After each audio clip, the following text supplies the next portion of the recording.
para não partir, não é? Não deixa que de repente alguma coisa supérflua ou algum compromisso que de repente você pode passar para um outro momento atrapalhe o seu crescimento num assunto tão importante para a igreja, não é? Seja fiel, seja disciplinado, esteja aqui amanhã e domingo para que você pegue todo o conhecimento, tá bom? Eu conto com vocês, a disciplina de vocês. Pastor Davi.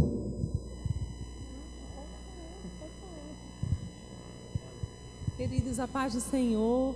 É uma alegria enorme estarmos aqui. Desde a hora que eu cheguei, que eu estava ali alegre, sentindo a presença do Senhor nesse lugar, não é? Somos irmãos em Cristo, temos uma aliança muito maior do que a de sangue, né? Porque além da aliança pelo sangue do Senhor Jesus, somos unidos em espírito, através do Espírito Santo. E esse propósito maravilhoso que está aqui nessa igreja, como o Senhor se agrada, pastor. E aprove a Ele nos trazer esses dias.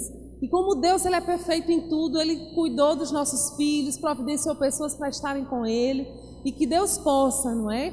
Falar conosco, como foi cantado nessa noite, que possamos ouvir a voz dEle através da Sua palavra, da ação do Espírito Santo nas nossas vidas, e que esses dias que o Senhor reservou, né, serão dias de renovo para esta igreja, dias de crescimento para esta igreja, não é? E Ele está no nosso meio.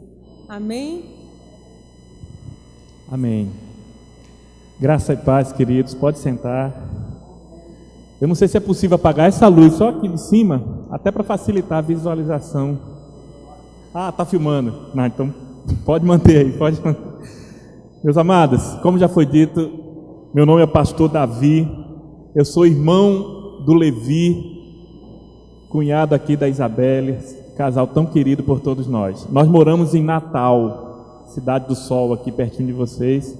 Nós temos 2 filhos que não puderam vir conosco. O Daniel Lucas, que tem 13 anos, e a Ana Rebeca, a minha princesinha, que tem completou 9 anos de idade agora.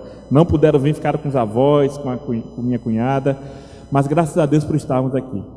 Meus amados, eu sou pernambucano, nasci em Recife, aqui na cidade de Santa Amaro, mas nunca morei em Recife. Meus avós moravam aqui, eu morei muito tempo no Rio de Janeiro, e depois me transferi para Natal. Mas venho muito a Recife a trabalho. Eu trabalho na Petrobras, né, vou de vez em quando aqui no Porto de Suape. E graças a Deus por estarmos aqui. Esse estudo que eu estou começando a dar aos irmãos, ele foi gerado quase como um parto, né, há mais de 10 anos atrás. Quando Deus me chamou, eu nasci num lar evangélico, assim como Levi nasceu num lar evangélico. Mas assim, nós sabemos que filho de crente não quer dizer que seja crente, né? Todos nós temos que ter uma experiência pessoal com Deus. E eu tive essa experiência com aproximadamente 15 anos. E desde então, nasceu dentro de mim uma sede e um desejo muito grande de estudar 2 áreas da Bíblia, que uma área diz respeito à escatologia e a outra área diz respeito a Israel. Quando eu comecei a estudar, eu tinha menos de 15 anos, eu tinha uns 12 para 13 anos. Eu achava que essas 2 áreas não tinham interligação nenhuma, eram coisas diferentes. E eu fui ver que tem tudo a ver escatologia com Israel. E só que eu era aquela pessoa que gostava de adquirir conhecimento para mim.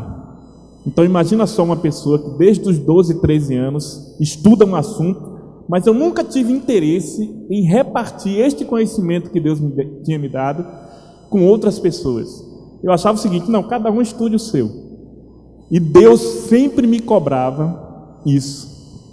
E eu me lembro bem que eu já casado com Leila, eu nunca fui muito afeto a microfone, a estar na frente, a estar falando. Eu sempre gostava de me sentar no último banco e ficava lá, e continuava estudando, sempre continuei estudando, mas sempre me escondendo de Deus. Até um dia em que Deus falou comigo. Porque, meus amados, todos nós aqui temos talentos. Deus tem algo a fazer na tua vida, você tem um talento que tem que ser usado na obra de Deus. E o meu talento que Deus tinha me levantado era justamente na área de ensino, mas eu fugia disso. Até um dia em que Deus falou comigo lá aqui na cidade de João Pessoa, que eu morei 8 anos, e Deus foi bem claro comigo. Ele disse assim: Davi, eu vou te dar a última oportunidade. Porque, meus irmãos, Deus, Ele é benigno, Ele é paciente, mas Deus tem limites. E eu me lembro bem que no domingo seguinte a Deus falar comigo, o professor da escola bíblica dominical, Flávio, o nome dele, ele disse assim: olha, meus amados, eu vou comunicar aos irmãos que eu vou ter que deixar a classe, porque eu fui transferido pelo meu trabalho, vou sair daqui de João Pessoa. E ele disse desse jeito: e Deus me falou que quem vai assumir a escola dominical é o irmão Davi. E eu como sempre, estava no último banco. Meus amados, na hora veio aquela vontade de dizer assim: não, mande outro que eu não posso, porque para você não fazer a obra de Deus, não falta desculpa. Não falta, você encontra sempre uma desculpa para dizer: eu não posso isso, não posso aquilo. Meu irmão, veio aqui de eu falar, mas eu me lembrei do que Deus havia me dito: eu vou te dar a última oportunidade. E eu disse sim naquele dia, e desde então eu nunca mais tenho dito não para Deus. Aonde Ele tem me mandado ir, eu tenho ido. Esse estudo eu já tenho dado, meus irmãos, em várias cidades. Eu dou ele há mais de 10 anos. Minha esposa que está aqui já ouviu ele mais de 20 vezes, eu acho. Eu disse a ela: no dia que eu não puder ir, você venha dar o estudo no meu lugar. Mas por que esse estudo nasceu? Porque Deus começou a me incomodar e falou que se tem um livro na Bíblia que é pouco lido pela igreja, é o livro do Apocalipse. E ele não é lido por uma série de razões. Meus amados, você sabe que esse livro que eu estou segurando em minhas mãos, ele é odiado pelo diabo. O diabo odeia a palavra de Deus. Mas tem 2 livros especificamente que o diabo odeia de uma forma mais especial. Um é o livro de Gênesis e o outro é o livro de Apocalipse.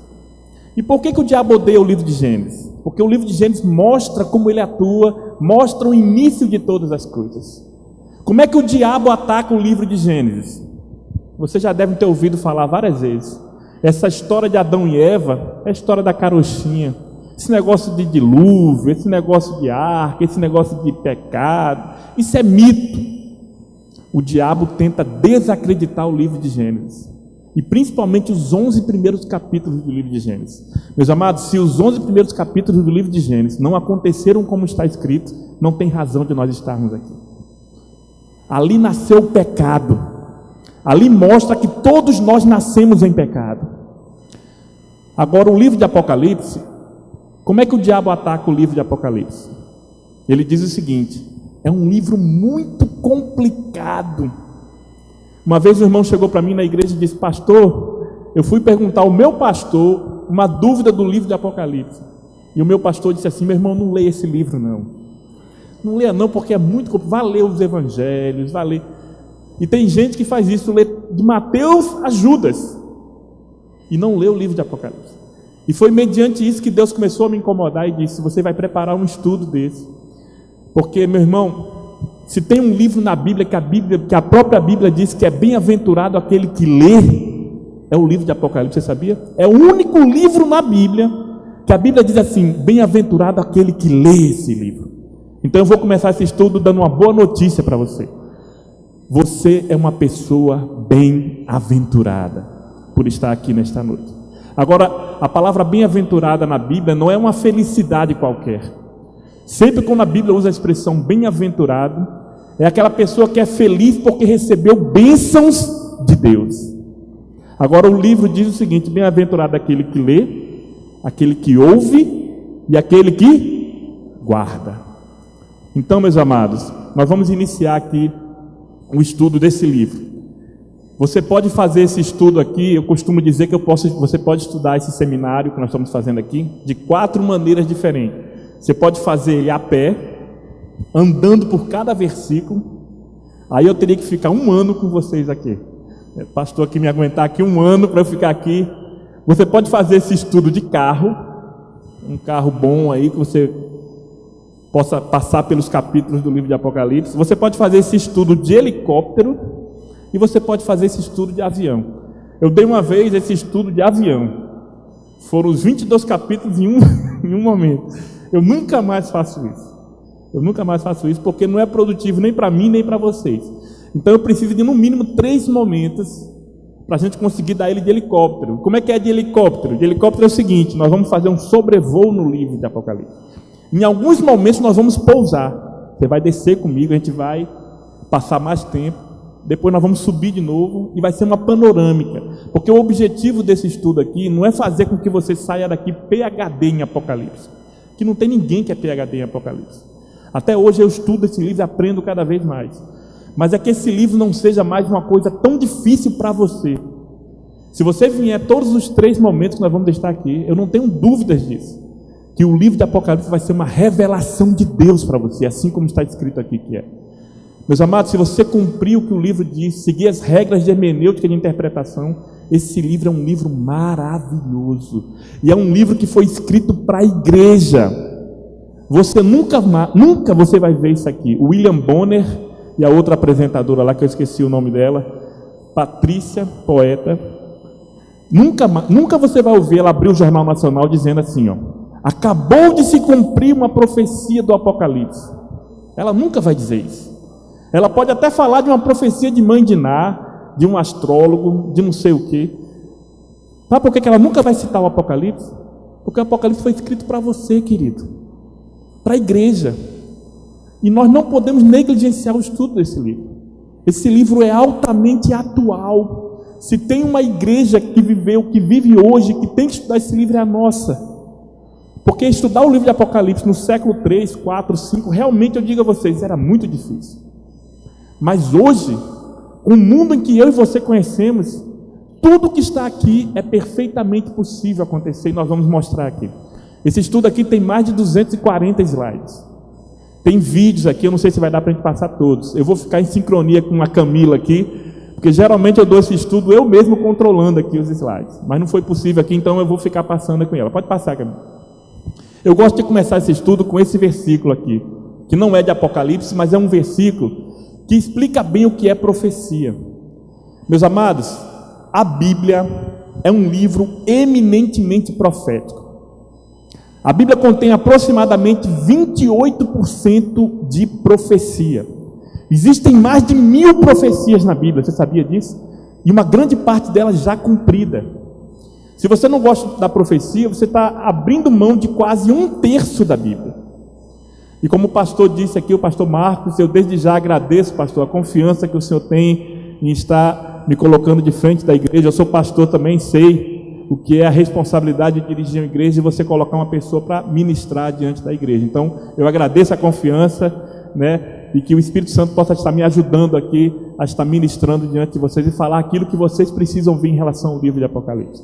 Mas como o pastor disse, a igreja evangélica brasileira, de uma forma geral, negligencia o estudo do livro de Apocalipse. E o que é que acontece? As pessoas aí fora, quando ouvem falar de Apocalipse, elas ouvem falar de uma forma deturpada. Então, acaba ridicularizando a própria Bíblia. Vocês viram aí o ano passado a profecia maia, não foi? Disseram que no dia 21 de dezembro o mundo ia se acabar. Isso tem alguma coisa a ver com Apocalipse? Não tem nada a ver com Apocalipse, é uma profecia maia. Mas tinha muita gente dizendo, está vendo? A profecia do Apocalipse diz que ia acabar o mundo. Quer dizer, as pessoas não têm noção.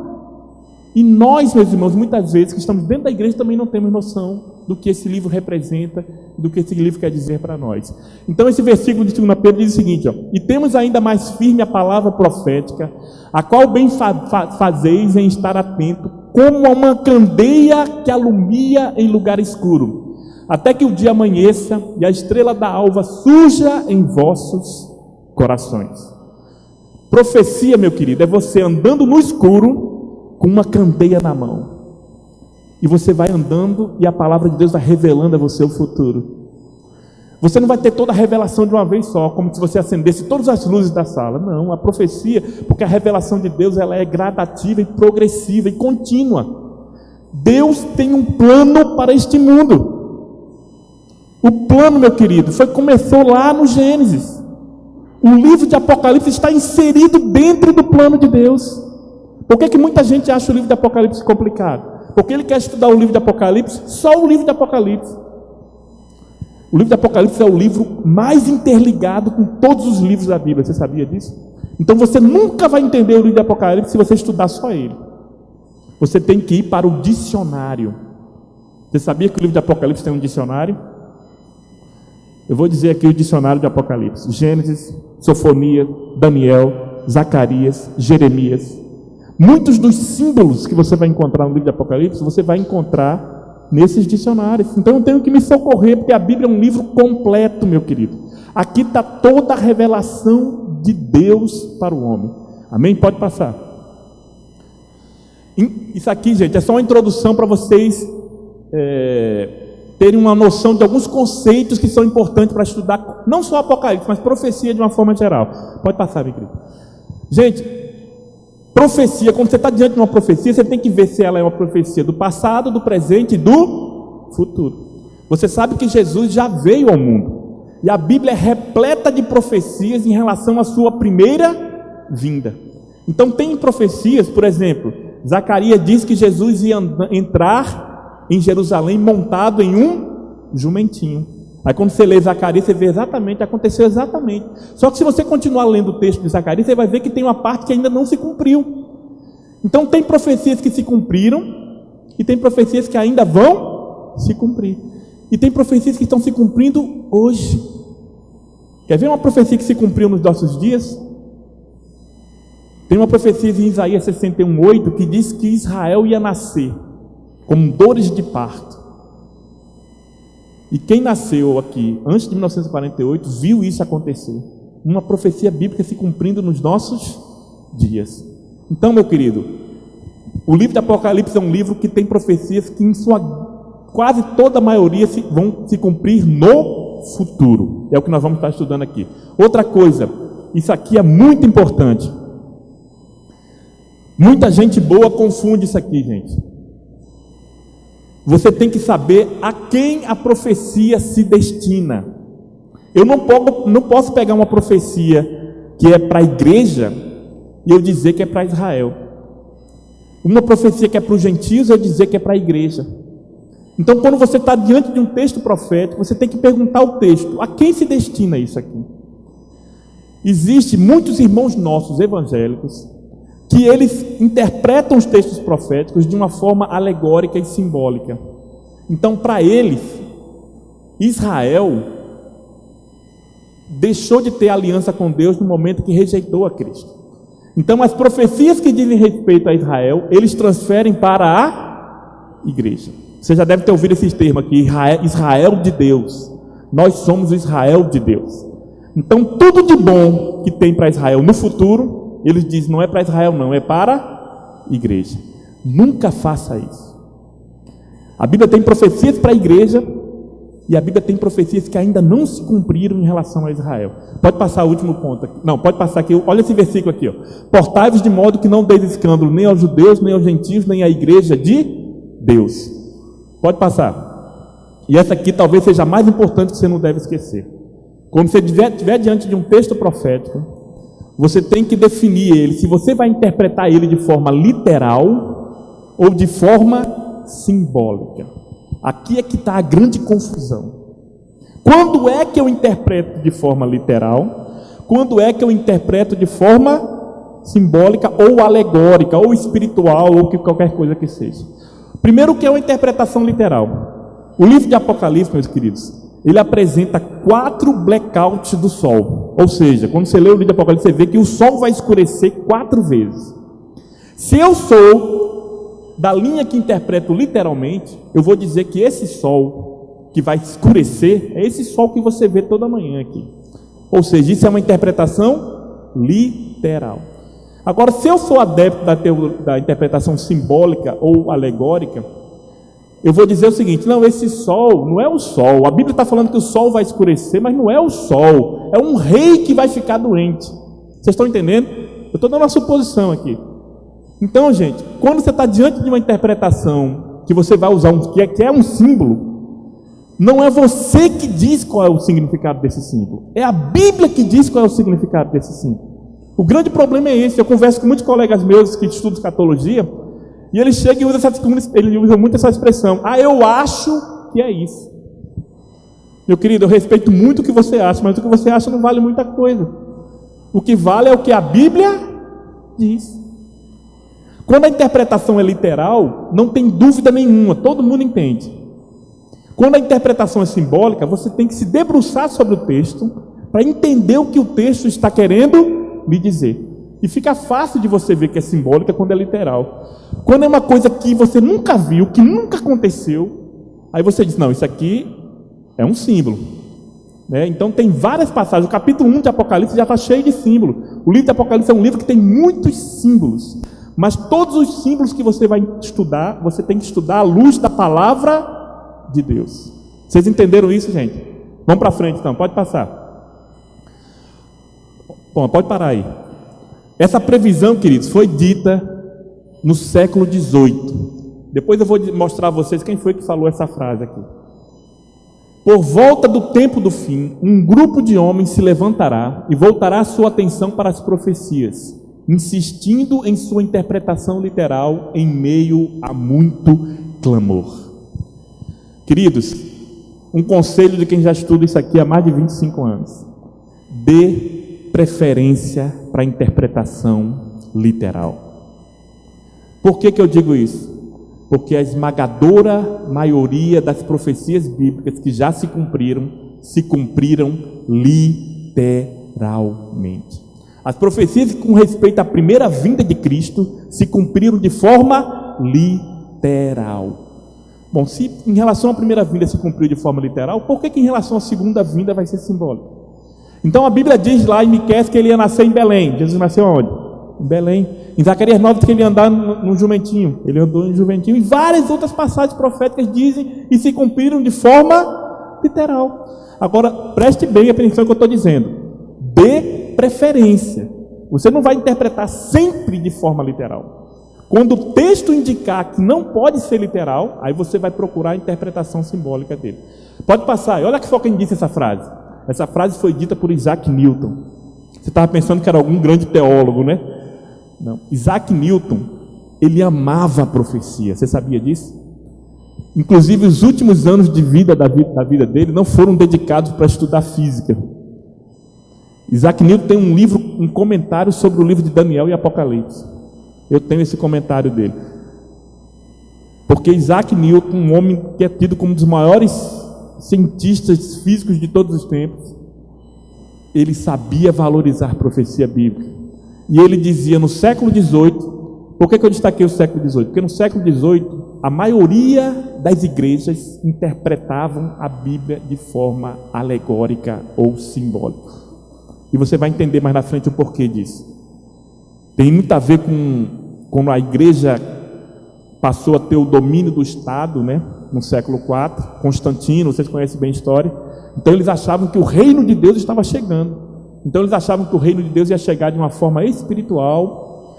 E nós cremos literalmente que o reino de Deus vai ser de uma forma física. E nós vamos ver isso mais na frente. Ou seja, Cristo vai voltar a este mundo e vai reinar aqui na terra. E nós estaremos reinando com Ele. Amém? Pode passar. Pronto, tem um videozinho aqui, eu vou beber uma água enquanto vocês vão ver esse vídeo aqui, que é uma introduçãozinha aqui do nosso estudo.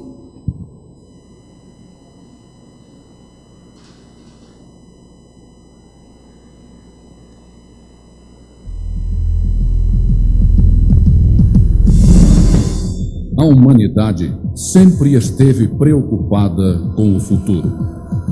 Desde os tempos mais remotos, astrólogos e adivinhos observavam os céus, cristais e até as vísceras dos sacrifícios em busca de indícios do que haveria de acontecer.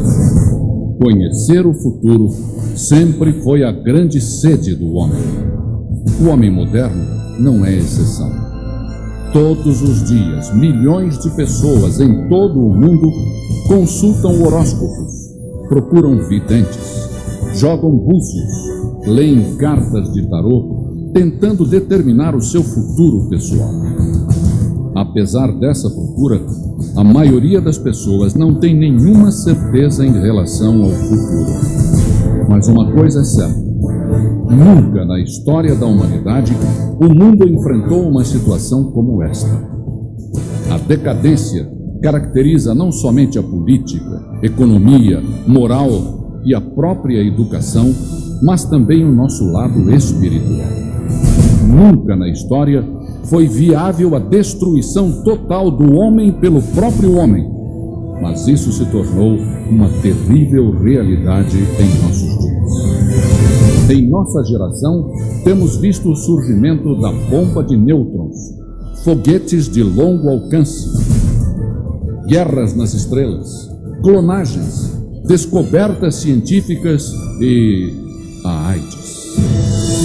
Mais e mais pessoas em todas as partes do mundo, de todas as vocações, de todas as camadas sociais, estão falando do fim. Estão preocupadas com o desenvolvimento dos eventos e o aumento de crises em todas as áreas de nossa vida. O mundo está enfrentando problemas que nunca antes conheceu e que continuam sem solução. Somente Deus tem respostas seguras quanto ao futuro da humanidade. Respostas que foram anunciadas séculos atrás e registradas num livro chamado A Bíblia Sagrada. Respostas que são para o dia de hoje e que vão se completar quando Jesus voltar para reinar sobre este mundo. E felizmente, este evento, a volta de Cristo, está bem próximo, pois muito em breve Jesus voltará.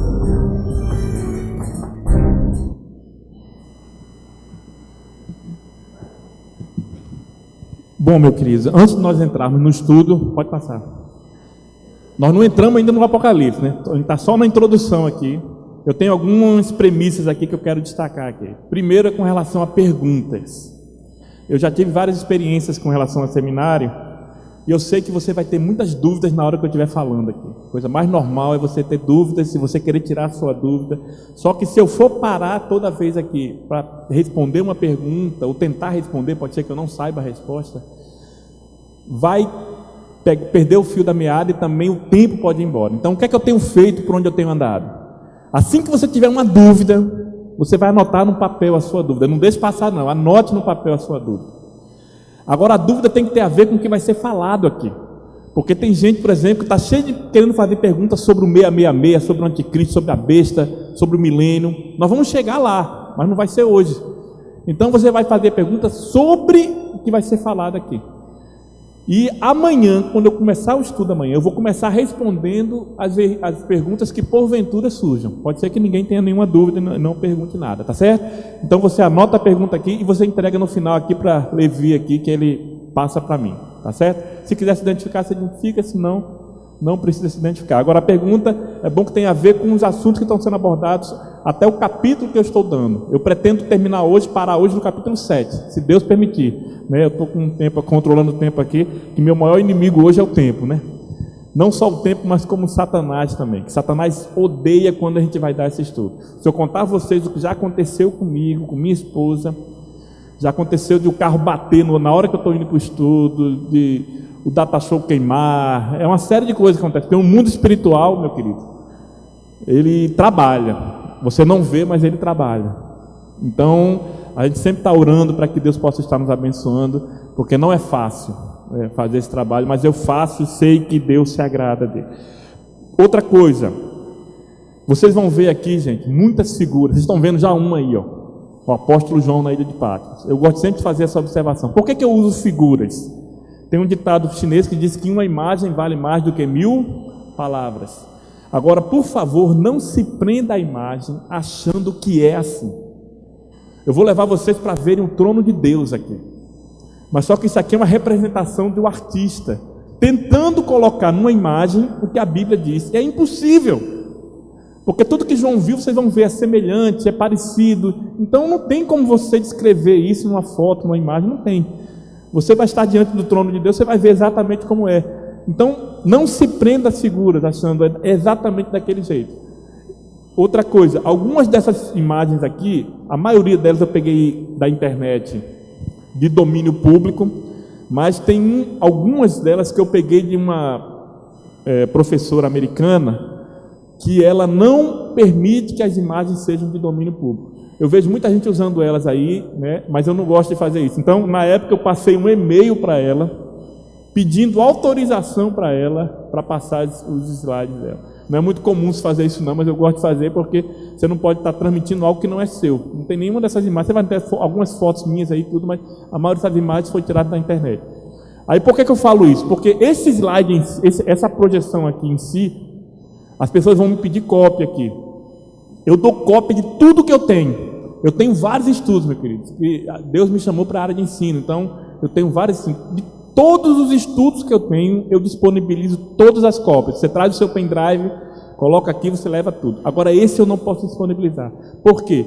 Porque ela, quando me autorizou, ela disse, eu autorizo para você passar unicamente no seu estudo, mas não autorizo para você permitir cópia. Então, até um compromisso que eu tenho com ela. Agora, como é que eu faço? Eu tenho uma apostila que é de anotações minhas. Eu não trouxe ela aqui, eu deixei uma cópia com meu irmão aqui e existe ela em pendrive.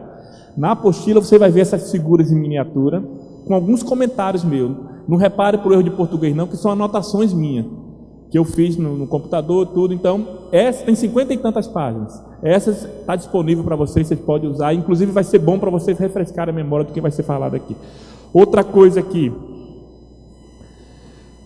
As perguntas eu já falei, né? Bom, basicamente é isso mesmo. Então vamos começar. O livro, gente, começa com o nome Revelação. E Revelação quer dizer Apocalipse. A tradução de Apocalipse é Revelação. Na língua inglesa foi traduzido para Revelation, mas a tradução brasileira não traduziu o nome do livro para Revelação, manteve um nome grego. Sempre quando você está estudando a Bíblia, você tem que saber qual é a língua original, viu, gente? É muito importante você estudar na língua original. Infelizmente, quando você traduz um texto para outras línguas, ele às vezes perde um pouco o seu significado. Então, quando você quer fazer uma exegese de um texto, se aprofundar no texto, busque os textos originais, os mais próximos dos originais possível, para você ter um entendimento mais preciso. Então, queridos, vamos ler aqui, ó. Revelação de Jesus Cristo, a qual Deus lhe deu para mostrar aos seus servos as coisas que brevemente devem acontecer, e pelo seu anjo as enviou e as notificou a João, seu servo, o qual testificou da palavra de Deus e do testemunho de Jesus Cristo e de tudo que tem visto. As pessoas dizem assim, Apocalipse de João. Na realidade é um pouco errado isso, porque o Apocalipse não é de João. A revelação foi o seguinte, Deus revelou a Cristo, Cristo revelou ao anjo e o anjo revelou a João. Então a revelação é de Deus. Deus é quem deu toda a revelação. O apóstolo João, gente, para mim é um dos camaradas mais felizes que já passou por esse mundo. Feliz no sentido de ele ter a oportunidade que nenhum de nós teve, nenhum outro homem teve na história. João andou com Cristo aqui na terra. Ele era conhecido como o apóstolo amado. Já pensou, pastor, ser conhecido como apóstolo amado? Ele tinha tanta intimidade que ele deitava no colo de Jesus. E Deus, que Ele nos trata de acordo com a sua soberania, aprove a Deus preservar esse homem para que ele não morresse como a maioria dos apóstolos morreram, como mártires. Você sabe que todos os apóstolos morreram como mártires e morreram prematuramente. Deus manteve o apóstolo João para que ele, no final da sua vida, com mais de 90 anos de idade, e aqui vai um aviso para as pessoas de idosas, né? Tem algumas pessoas idosas que dizem, eu só estou esperando a morte chegar. Pois foi com 90 anos que Deus deu a maior revelação que um homem poderia receber do futuro. Deus deu a João.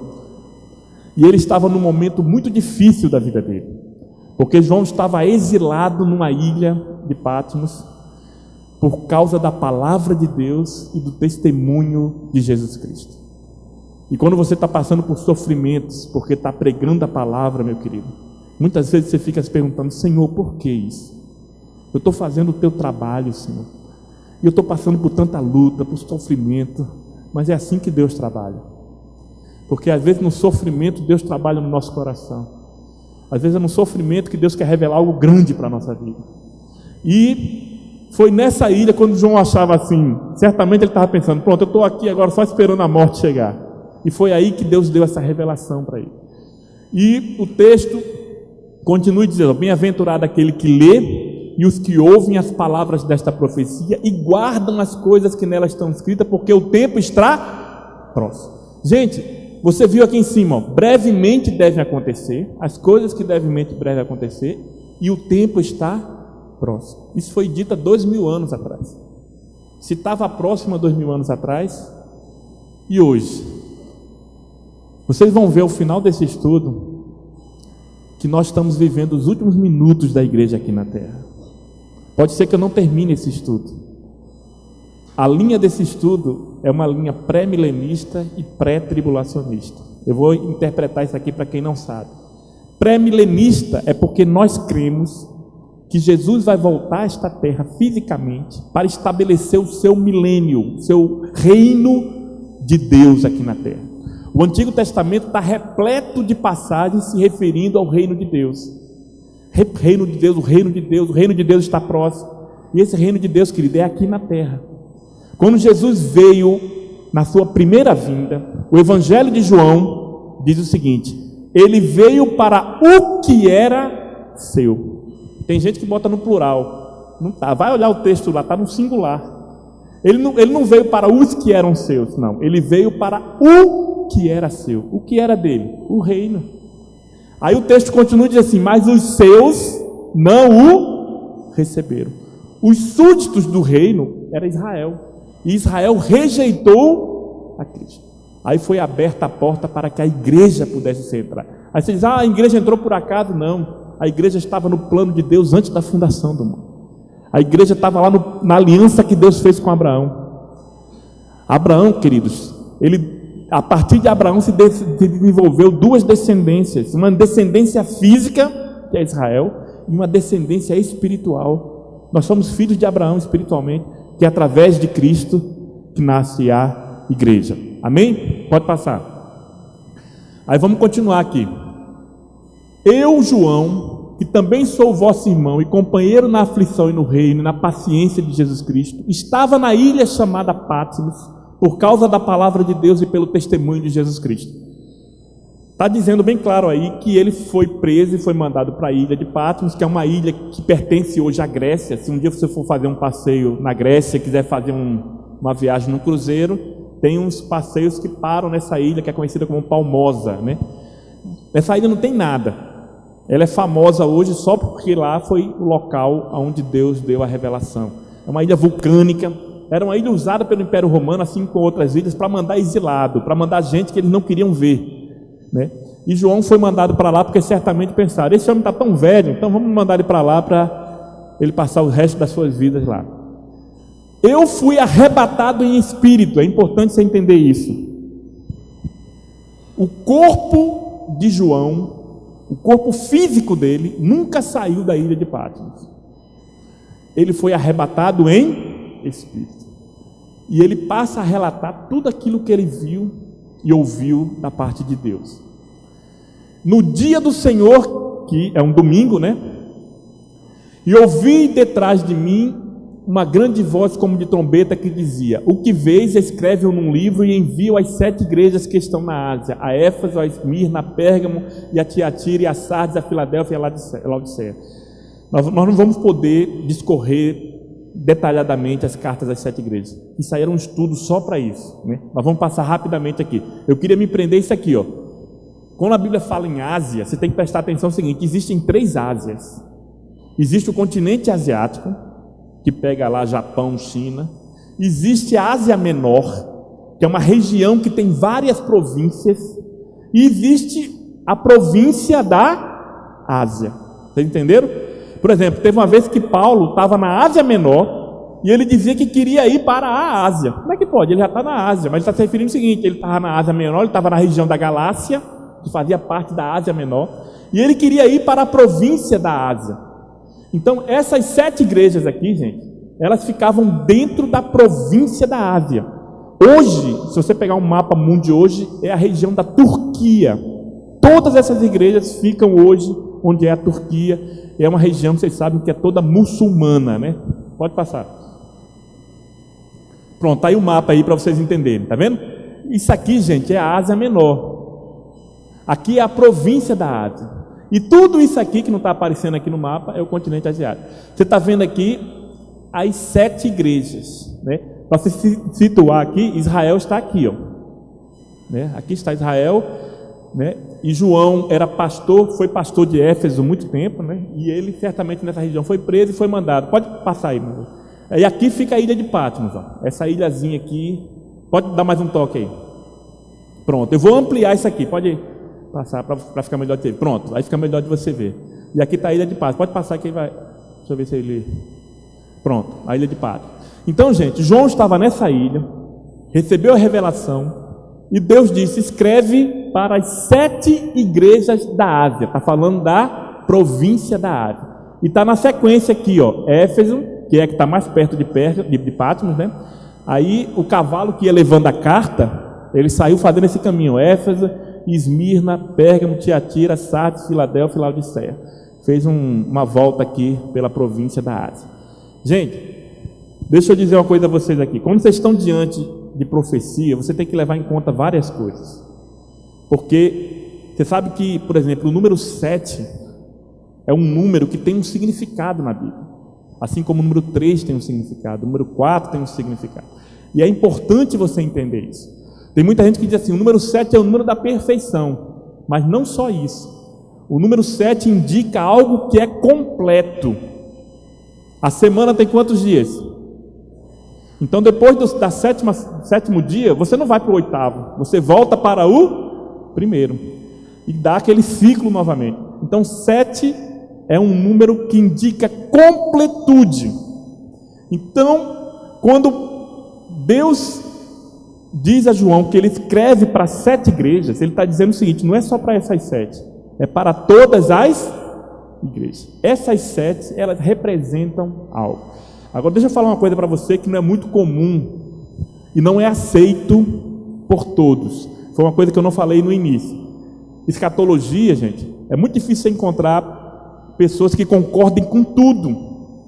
Você tem dentro, por exemplo, eu sou pré-milenista e pré-tribulacionista, mas alguns irmãos acham que isso quer dizer isso aqui, outro quer dizer isso.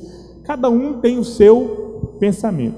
Eu aprendi muito cedo uma coisa: aquilo que a Bíblia não diz com clareza, eu não posso afirmar com certeza. Não é verdade? O que a Bíblia não diz com clareza, eu não posso afirmar com certeza, não é dogma.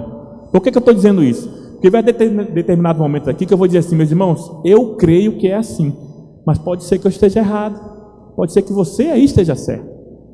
Então, por exemplo, as 2 testemunhas, tem gente que diz que é fulano, Beltrano, cada um, a Bíblia não diz quem é. Se a Bíblia não diz quem é, então não adianta ficar divagando querendo saber quem é, mas tem gente que fica procurando insistir quem é. Então, o que eu vou falar para vocês agora não é unânime no estudo da escatologia.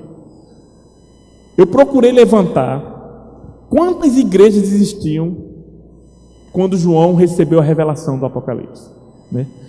E eu contei aproximadamente 74 igrejas, mas eu fui consultar outros autores que diziam que tinham mais de 200 igrejas já existindo na época que o apóstolo João recebeu a revelação. Aí você tem que fazer uma pergunta para o texto. Aliás, se você gosta de estudar profecia, aprenda a fazer pergunta, porque é só perguntando que você vai aprender.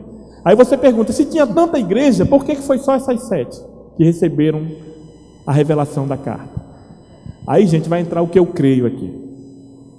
Essas 7 igrejas, elas existiam na época de João, elas tinham as características que você lê no capítulo 2 e 3, mas elas apontavam para o futuro também. E você vai entender já já quando a gente chegar ali na frente, tá certo? Pode passar. Aí está a ilha de Patmos, ó. Inclusive você está vendo um navio de cruzeiro aqui, né? Algumas cidades aqui, e é uma ilha toda vulcânica, né? Pode passar. Você vai ver aqui, gente, esse local aqui na ilha de Patmos é o que a tradição diz, que aí dentro está a gruta que João recebeu a revelação do Apocalipse.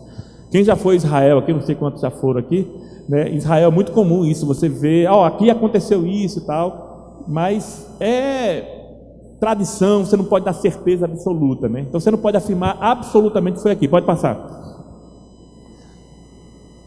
Aqui está a entrada daquele local, pode passar. E aqui está o interior do local. E você vê que todo local que eles dizem que é sagrado, né? A igreja católica geralmente ela coloca imagens, aí muda a aparência do local, né? Então dizem que foi nessa gruta aqui que João estava quando recebeu a revelação do Apocalipse. Eu não sei se é verdade, também não interessa se foi aí ou não. Interessa que a revelação existe, está na palavra de Deus, nós estamos estudando ela aqui. Pode passar. Pronto, pode passar aí. É importantíssimo você saber quando foi que aconteceu essa revelação. Por que é importantíssimo? Porque existe uma corrente dentro da escatologia que diz que o livro de Apocalipse é um livro que já se cumpriu quase tudo. Por que eles dizem isso? Porque se você conhece bem história, no ano 70 houve a destruição do templo de Jerusalém. Os romanos invadiram Jerusalém, destruíram tudo, mataram muita gente. Então as pessoas, quem faz essa interpretação, que é chamado de preterista, diz o seguinte: João recebeu a revelação do que ia acontecer no ano 70. Vocês estão entendendo? Então eles estão dizendo o seguinte, que toda aquela visão que João teve, aquilo é simbólico, que foi representando a destruição de Jerusalém pelo imperador Tito. Para eles afirmarem isso, eles dizem que o livro do Apocalipse, João recebeu essa revelação no ano 62 depois de Cristo. Gente, não tem a menor base, nem com evidências externas e nem com evidência interna de que isso é verdade. Eles procuram forçar isso para poder justificar a sua interpretação preterista. Para poder dizer que João recebeu uma revelação que já aconteceu, ele diz que João recebeu a revelação no ano 62. João recebeu a revelação, gente, no ano 95 ou 96 da nossa era. Então, se foi no ano 95, não pode ser em relação ao ano 70, que já havia passado. Vocês estão entendendo? Então, com que base nós afirmamos isso? Quem está falando esse texto aqui é um dos pais da igreja chamado Irineu. Quem é Irineu? Irineu foi discípulo de Policarpo. E Policarpo foi discípulo direto de João. Daí você está vendo a importância desse homem, né? É como se ele fosse um neto espiritual do apóstolo João. Policarpo foi aquele que foi martirizado, né? Foi morto, queimado, sem negar a Cristo. Olha o que é que Irineu disse no século II. Entretanto, não incorrerei no risco de pronunciar positivamente sobre o nome do anticristo. Ele está dizendo assim, olha, eu não vou tentar descobrir quem é o anticristo. Pois se fosse necessário que seu nome seja distintamente revelado na presente época, ele teria sido anunciado por aquele que recebeu a visão apocalíptica, pois ela não foi vista muito tempo antes, mas quase em nossos dias, já no fim do reinado de Domiciano. Domiciano, gente, reinou do ano 90 ao ano 96. Então, a revelação de Apocalipse só pode ter sido nessa data, nesse período.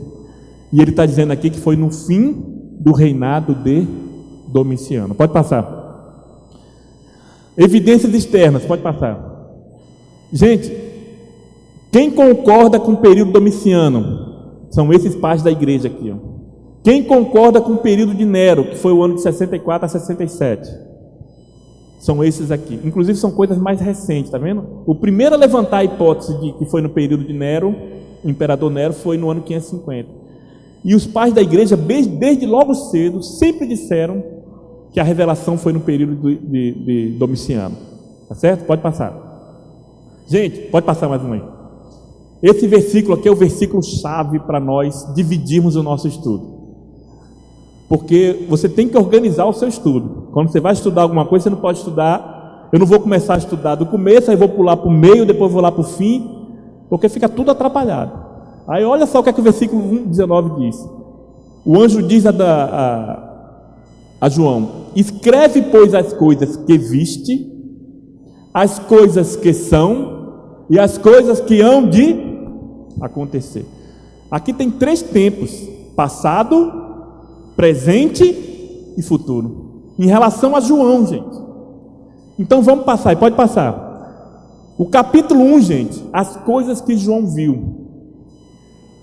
Os capítulos 2 e 3, as coisas que são, ou seja, o presente.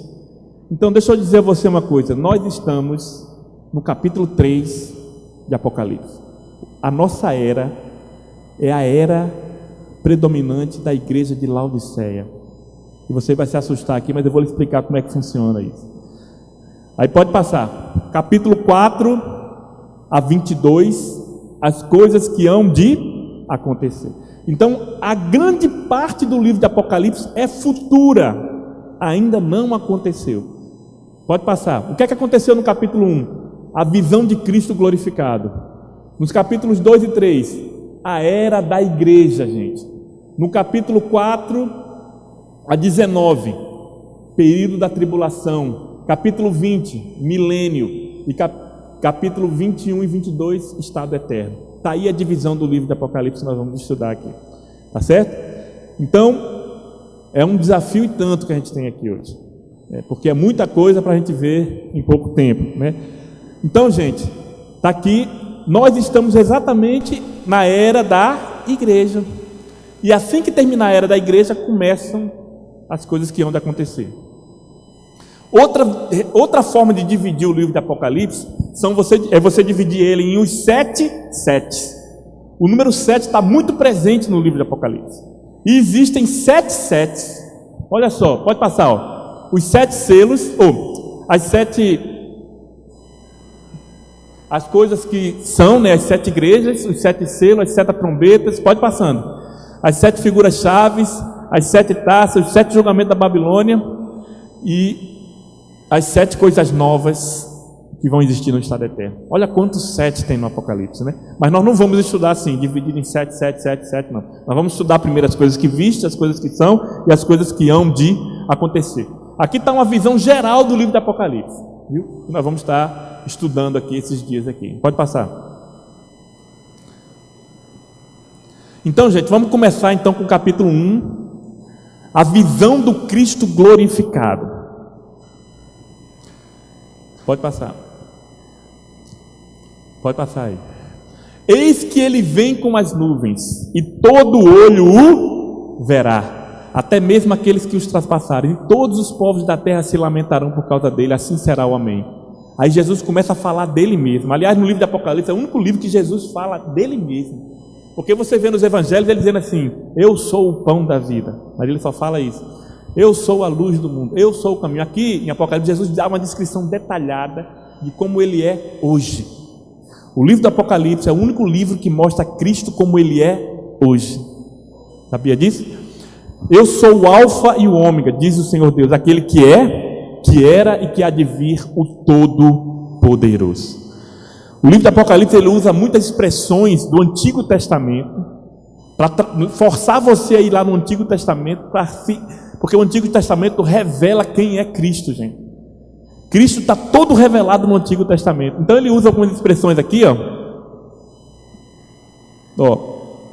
Ele vem com as nuvens e todo olho o verá. Isso aqui você encontra lá em Daniel 7,13. Essa expressão aqui, traspasaram, é uma expressão que você encontra em Zacarias 12:10.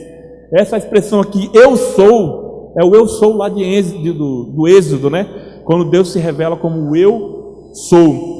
Então o livro do Apocalipse apresenta Jesus de uma maneira mais excelente que qualquer outro livro da Bíblia. Às vezes as pessoas pensam assim: quando eu chegar no céu, eu quero ver Jesus. E eu quero. Aí ele imagina Jesus. Eu já vi algumas pessoas dizerem isso, que eu fiquei assim, hein? Como é que um camarada pode pensar isso? Quantos assistiram aqui aquele filme A Paixão de Cristo, de Mel Gibson? Vocês se lembram do ator que fez o papel de Jesus, né? É Jim Caviezel, eu acho. E um rapaz chegou para mim e disse: olha, para mim Jesus é daquele jeito. O rosto dele é aquele jeito do filme de Mel Gibson. E eu olhei assim: vai se decepcionar. Primeiro que o Jesus do primeiro século jamais teria a aparência daquele ator, porque não é a característica de um judeu do primeiro século. O judeu do primeiro século, ele não tinha mais do que 1,70 m. Quem tinha 1,70 m no primeiro século era considerado alto. E aquele Jim Caviezel tem mais de 1,80 m de altura. A aparência dele era rude, porque vivia no deserto, vivia fazendo viagens prolongadas. Então, se você quer imaginar o rosto de Jesus como ele era, não como ele é, mas como ele era, imagina um afegão, daqueles que você vê com aquelas barbas assim, meio rude. Era mais ou menos assim que Jesus tinha aparência física. Eu estou dizendo isso baseado com as escavações arqueológicas, né, de rostos que já foram feitos do primeiro século, né? Mas o rosto que ele teve era um rosto humano, mas não é o que ele tem hoje. Vocês vão ver aqui como é que ele se apresenta. Pode passar. Pode passar.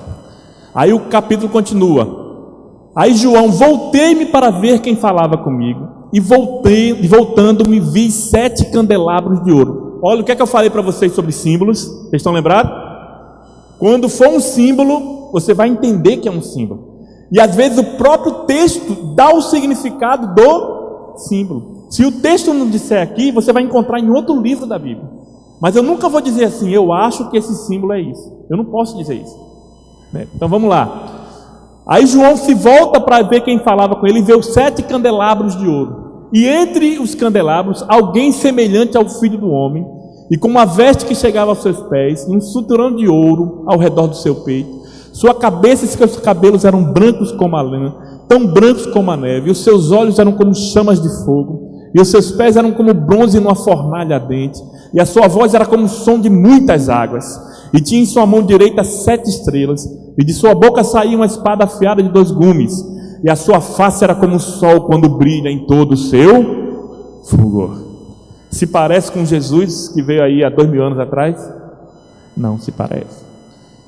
Gente, aqui tem tanta informação que só aqui a gente ficaria 1 hora aqui vendo como Jesus é maravilhoso. Mas tem umas coisas aqui interessantes. Primeiro, que ele viu 7 castiçais ou candelabros. É o que em hebraico se chama de menorá. Era o que estava no templo. Quando João veio, a primeira coisa que ele viu foi os candelabros.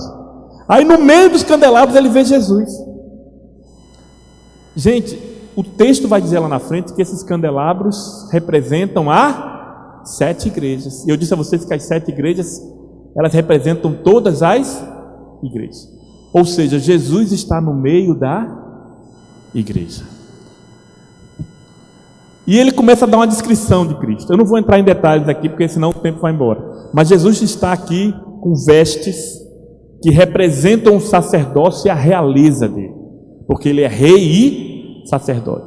E quando a Bíblia diz que os olhos dele são como chamas de fogo, porque o que está para vir na revelação seguinte indica o juízo de Deus para esta terra.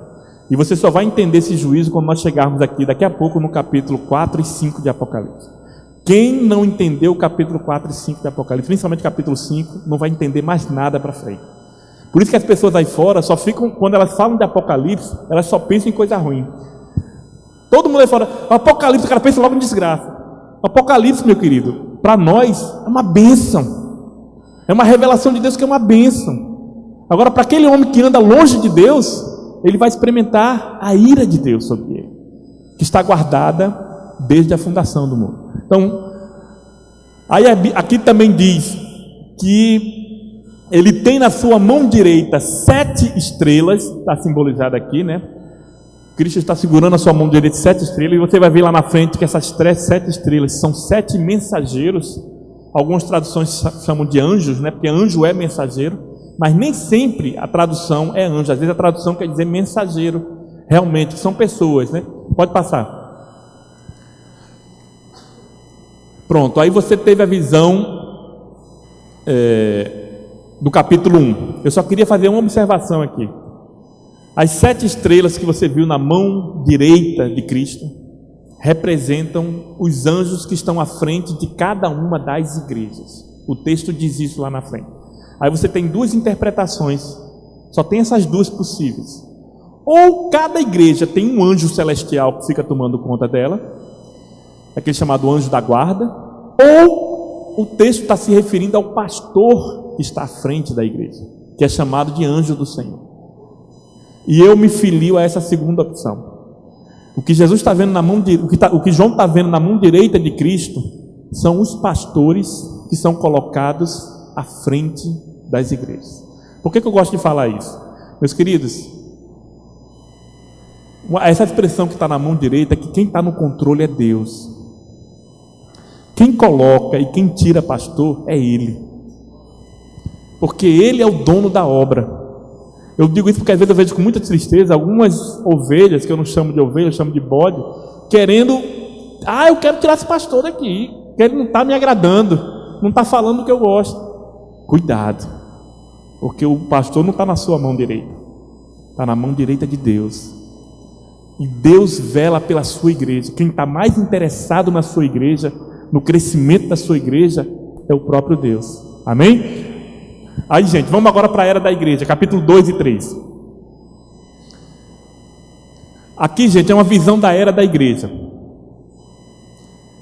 A igreja nasce no dia de Pentecostes. Você não vai encontrar a igreja revelada no Antigo Testamento. Você sabia disso? Se você ler de Gênesis a Malaquias, você não vai encontrar nenhuma menção direta à igreja. A igreja era um mistério guardado por Deus, que foi revelado no tempo oportuno. Agora você vai encontrar no Antigo Testamento tipos da igreja. E eu acho lindo isso. Vocês conhecem bem a Bíblia, né? Eu sei que quem vem numa sexta-feira à noite, pastor, para um estudo desse, frequenta a escola dominical. Porque aqui não, mas na minha igreja tem um pessoal que não gosta de escola dominical. Aí o culto da escola dominical não vem muita gente. Aí o culto da noite, lota. Mas eu sei que aqui não acontece isso, pastor. Então...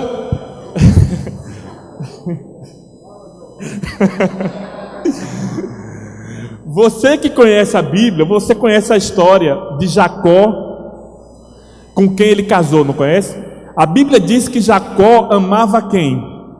A Raquel. Ele amava Raquel, mas ele se casou primeiro com quem? Com Lia. Mas depois ele se casou com...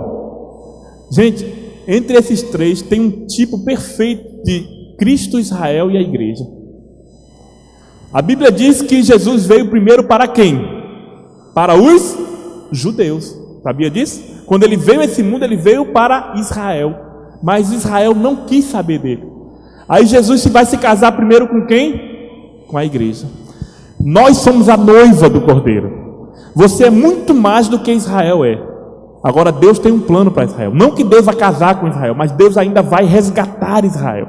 Não se esqueça disso.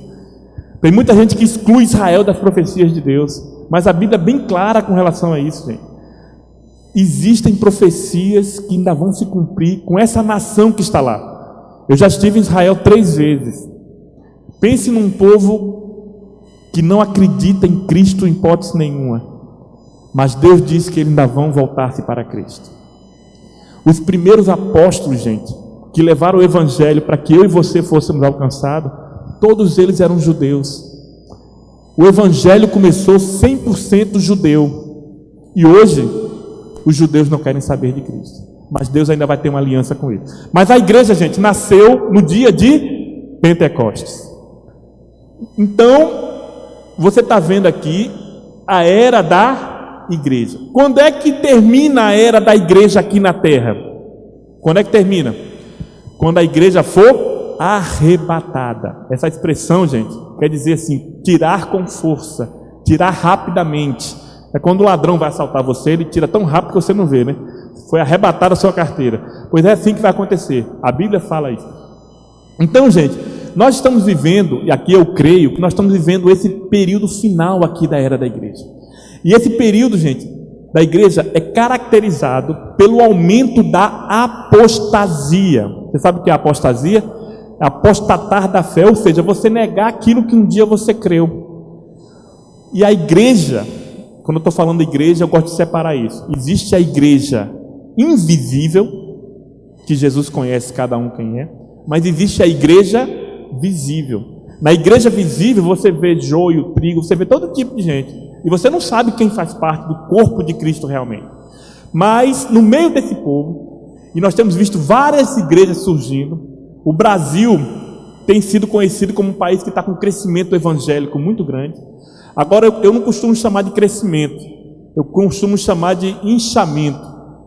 A igreja evangélica está inchada, não está crescendo, porque tem muito fermento aí no meio. Você sabe que o fermento engana, né? O fermento faz o negócio ficar um bolo tão grande, mas quando você vai ver, é oco por dentro. E infelizmente o movimento evangélico tem crescido de forma tão grande, mas não tem crescido com qualidade. E o que é que está faltando, pastor Davi? Está faltando isso que vocês estão fazendo aqui, o ensino da palavra de Deus. As pessoas vêm a Cristo não porque são pecadores. Muitas pessoas vêm a Cristo porque precisam resolver os seus problemas. Meu querido, Jesus não morreu na cruz para que você pudesse ter um carro. Jesus não morreu na cruz para que você pudesse ter a sua enfermidade curada. Não foi para isso que ele morreu na cruz. Ele morreu na cruz porque você tinha um pecado que ia te levar para o inferno. E se ele não morresse, você estaria condenado para sempre. Eu estava conversando com um colega meu um dia desse no trabalho, né? Eu trabalho na Petrobras, vocês sabem que é um ambiente de homem, eles gostam muito de ridicularizar a Bíblia. Eles sabem que eu sou pastor. E um deles chegou para mim, eu estava falando justamente sobre o céu, e um deles chegou para mim e disse assim: Davi, me diga aí, o que é que eu tenho que fazer para ir para o inferno? Eu quero ir para o inferno. Aí todo mundo começou a rir. Aí eu olhei para ele bem sério e disse assim: você não precisa fazer nada, você já está indo para lá. E ele olhou para mim todo sem graça, e eu disse assim: olha, a Bíblia diz que todas as pessoas que nascem, elas, fazendo aqui uma figura, elas entram num trem que está a caminho do inferno. Cabe à igreja tirar essas pessoas desse trem. Cabe a mim e a você, que temos a missão dada por Deus, de ir lá nesse trem e arrancar essa pessoa, porque se você não fizer nada, a parada final dessa pessoa vai ser no inferno. E o que é que eu creio que está acontecendo aqui, gente? Nós vamos ver aqui que quando a igreja começou, é chamado período apostólico. Foram os primeiros 100 anos da igreja. A igreja era aquela característica da igreja de Éfeso. Agora, pode passar aí. Vamos passar rapidamente. Eu tenho as ruínas das 7 igrejas. Pode passar. Pérgamos, Minas, Tiatira. Pronto, pode parar aqui. Eu botei essa ruína para mostrar a vocês que essas igrejas existiram, essas cidades existiram, né? Tá faltando uma igreja aqui, não é? Não eram 7? Tá faltando a última, que é a Laodiceia. Pode passar. Aqui está a Laodiceia aqui. Agora pode passar. Vamos adiantar aqui porque a hora está indo embora aqui. Uma visão histórica da era da igreja. Pronto, pode parar aí. A igreja de Éfeso, gente. Éfeso quer dizer desejada. Eu creio que ela representa a igreja apostólica e pós-apostólica. É a igreja que abandonou o primeiro amor. Primeiro, deixa eu explicar uma coisa aqui para vocês. Para mim, essa mensagem pode ter 4 aplicações. A mensagem das 7 igrejas, elas têm 4 aplicações.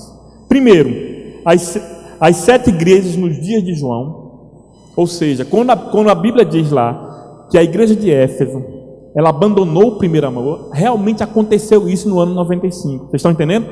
Isso aconteceu realmente. Isso é uma coisa até espantosa, porque a igreja de Éfeso, gente, ela foi pastoreada por João. A igreja de Éfeso, Paulo ficou lá 3 anos. Sabe quem Paulo deixou lá como pastor de Éfeso? Timóteo. Então era uma igreja muito abençoada. E Éfeso, gente, era a capital da Ásia Menor. Então tinha uma influência muito grande. O evangelho se expandiu muito através de Éfeso. E foi o período apostólico. Foi o período em que... Só que no final, o que é que aconteceu? O apóstolo João morre. Todos os apóstolos morrem. E eles vão o quê? Esfriando. Sabe o que é? Tem muita gente que tem a sua fé baseada em outros. Nunca faça isso. Tem algumas pessoas que você admira, mas nunca coloque a sua fé baseada em fulano. Eu gosto tanto de fulano que quando ele prega, meu Deus, eu gosto. Amém, seja uma bênção, mas não coloque sua fé nele. Sua fé tem que ser colocada em Cristo. Só Ele que nunca vai decepcionar você. Aí eu vejo algumas pessoas decepcionadas. Eu nunca esperava isso, porque você colocou uma expectativa muito grande em seres humanos. Todos nós aqui somos falhos. Amém? Então, gente, isso aqui é um pensamento de alguns teólogos, mas não é unanimidade. Aí, gente, a igreja de Esmirna, ela representa o período posterior a Nero, né? E representa a igreja sob a perseguição romana. Se você for estudar a história da igreja nesse período, que vai até o ano 313, era onde os cristãos eram mandados para as arenas, onde ser crente, o camarada tinha que ser crente realmente. E foi um período de grande perseguição. Então eu disse a vocês que você deve estudar essa igreja de 4 formas. Primeiro, as 7 igrejas. Aí depois, as 7 divisões básicas da história da igreja. É isso que nós estamos vendo aqui. Você pode também estudar essas igrejas de uma forma individual. Porque às vezes não é só uma igreja que esfria o primeiro amor. Às vezes sou eu que esfrio o primeiro amor. Vocês estão entendendo? Então, você também deve estudar as cartas do Apocalipse, as 7 igrejas, nessa perspectiva também individual. E você deve estudar também em relação às igrejas que existem hoje. Vocês estão entendendo? Essas características que existiram nas 7 igrejas, elas estão presentes nas igrejas hoje. E se você fizer uma leitura do livro do capítulo 2 e 3 de Apocalipse, você vai identificar várias igrejas que você conhece que têm as mesmas características, principalmente Laodiceia.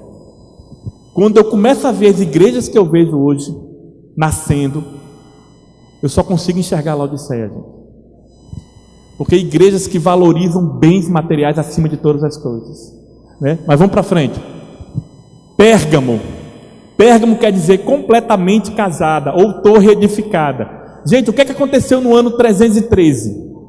No ano 313, Constantino, o imperador romano, ele se converteu antes, mas ele estabelece a igreja cristã como a religião oficial do Império Romano. Aí você vai dizer, que coisa boa. Aquilo que era perseguido agora passou a ser adorado. Gente, a conversão de Constantino, que eu não sei se ele se converteu realmente, a mãe dele certamente se converteu, né, que é conhecida na Igreja Católica como Santa Helena. Ela que foi a Jerusalém, em muitos lugares de Jerusalém hoje tido como santo, foi a mãe de Constantino que identificou. Mas o que aconteceu aqui nesse período da história da igreja, gente? Começou a entrar na igreja um amontoado de pessoas que nunca nasceram de novo. Porque, gente, para fazer parte do corpo de Cristo, não basta eu levantar minha mão um dia, um pastor fazer uma oração para mim e eu andar com a Bíblia embaixo do braço. A Bíblia diz que, como Jesus disse a Nicodemos, é necessário que você nasça de novo. Tem que passar por uma experiência do novo nascimento. E nessa época, as pessoas, elas não se converteram, elas aderiram à religião cristã. Aí o que é que começa a acontecer no século IV? Começam a entrar na igreja doutrinas pagãs. Se você estiver aqui até o final, você vai me ver falando sobre o capítulo 17 do Apocalipse. Talvez seja um dos mais difíceis de eu dar, mas é oriundo desse período também. Doutrinas pagãs começam a entrar na igreja. Mas por que começaram a entrar doutrinas pagãs? Porque os pagãos vinham das suas religiões com vários deuses, e quando eles encontravam no cristianismo, eles queriam adaptar o cristianismo às suas doutrinas pagãs. As religiões pagãs, gente, elas tinham sacrifícios de animais diários. Aí quando eles chegaram na igreja cristã, disse, cadê o sacrifício de animal? Aqui não tem não. Aí criaram o sacrifício da missa. A missa é um sacrifício. E várias outras coisas foram entrando na igreja, mas a gente vai entrar nesse mérito não. Aí nós temos a igreja de Tiatira, que quer dizer sacrifício contínuo. Aí vai do ano 590 a 1517. É o período negro da história, conhecido como Idade Média. Eu não preciso falar que a igreja tinha um poder tremendo nessa época. A igreja nominal que eu estou falando, né? Mostra a igreja na época escura da Idade Média e fala de uma mulher chamada Jezabel. Várias religiões pagãs possuíam uma mulher que era adorada. Eu vou entrar em detalhes nisso aqui no capítulo 17, né? Aqui começa o culto a Maria, viu? Nesse período aqui da história da igreja. Aí nós temos aqui Sardes. Sardes quer dizer remanescentes, que vai de 1517 a 1648. Isso aqui é o período da reforma, gente. Protestante de Martinho Lutero, Calvino e outros homens da reforma. Nos mostra a época seguinte à reforma protestante. Sobre os reformadores começou nova vida, que entretanto logo voltou a morrer. O ideal era a gente estar lendo cada igreja dessa, cada carta, está lendo, mas não dá tempo. Então eu estou falando rapidamente, vocês anotam aí, para depois vocês lerem as cartas e compararem. Aí Filadélfia, período 1648 a 1914. Essas datas não são assim precisas, gente, são aproximadas. Mas é nesse período aqui que apresenta profeticamente o tempo dos grandes movimentos missionários. Foi a época que a igreja mais evangelizou em toda a sua história. Foi nesse período aqui. Homens como John Wesley, Charles Spurgeon, Moody, tantos homens levaram o evangelho nesse período. A Inglaterra não virou um caos por causa da mensagem do evangelho pregada por John Wesley. Quem conhece a história da igreja sabe disso. Porque a Inglaterra estava acabada. Os homens viviam nos bares, bebendo, e John Wesley, impulsionado por Deus nesse período que é conhecido como Filadélfia. E por último, a igreja de Laodiceia. E Laodiceia quer dizer povo reinando. E aqui deixa eu abrir um parênteses aqui. Tem muita gente que diz que quando eu era muito pequeno, eu ouvia muito isso, dizendo o seguinte, que o comunismo vai trazer o anticristo. E eu ouvia muito isso, eu ficava assim estranhando as pessoas dizendo aquilo. Eu estou falando isso na década de 70, né? Que você tinha a União Soviética com todo aquele seu poder. E você sabe que o comunista ele é ateu. Então eles associavam o comunismo com o anticristo. Gente, Quando você vai ler a Bíblia, você vai ver que não é o comunismo que vai trazer o anticristo, é a democracia que vai trazer o anticristo. Sabia disso? Porque a Bíblia diz que o povo vai dar poder ao anticristo. Ele não vai tomar o poder, as pessoas vão dar poder. Como é que você dá poder a uma pessoa? Votando nela. Quando você vota no vereador, você está dando poder para ele votar em seu lugar. E a Bíblia diz claramente, vocês vão ver mais na frente, talvez amanhã ou depois, um mapa que eu mostro a vocês como a democracia está se espalhando pelo mundo. É porque Deus está montando o cenário para o que vai acontecer. Eu não sei quantos aqui já foram assistir uma peça de teatro. Quando você entra no teatro, tá as cortinas fechadas, né? Tudo fechado, vai começar o espetáculo, você está sentado. Aí você fica esperando a hora de começar, e não começa. Aí você começa a ver embaixo das cortinas as pessoas andando, montando o cenário, não é isso? Pois é nessa época que nós estamos vivendo. Deus está montando o cenário para o que vai acontecer. Não se engane, tudo que acontece na política, na economia e na religião, é Deus que está fazendo. Sabia disso?